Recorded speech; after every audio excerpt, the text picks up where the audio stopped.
Well, Karen and Abner, every kid on this trip, of course, sacrificed part of their summer vacation to be there in Guatemala. But Sophie Goforth gave up a little bit more. She says that when her parents asked her what she wanted for Christmas last year, she only had one request.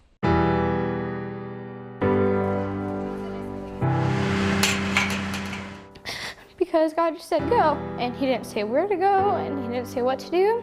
He just said go. It was just going to be the two of us, and then Matthew came to me and said, "How did you know that you were supposed to go to Guatemala?" And I said, "Well, Sophie told me." For Christmas, I just asked, I said, I just need to go on that mission trip, and here I am. After convincing her parents that she would rather go to Guatemala than receive any Christmas presents, her parents, Matthew and Stephanie, granted her wish. This is completely out of my comfort zone, completely. I've just watched Sophie.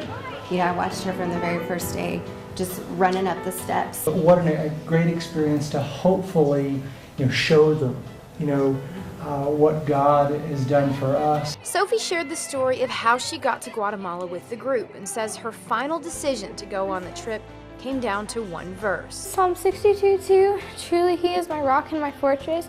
He is my salvation, and I will never be shaken. To Sophie, the trip is so much more than just making a special delivery.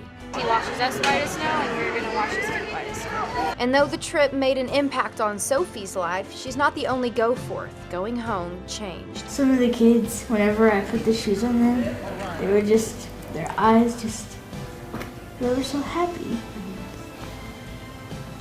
I think it was like, 4 or 5, even this afternoon, pairs of shoes that he got to put on kids' feet. They don't have the soccer balls. I even saw when we were walking out, the kids were just playing in the street. I think I could just sit on the sidelines and just watch and just take it all in. Was it worth it? Yes, it was worth everything. Sophie's mom says that on past birthdays, she's actually requested those who were invited to bring presents for kids at local hospitals. Now tune in tomorrow night at 10 for the final part of our series. You can also watch parts 1 through 4 on our website at kcbd.com. Karen and Abner.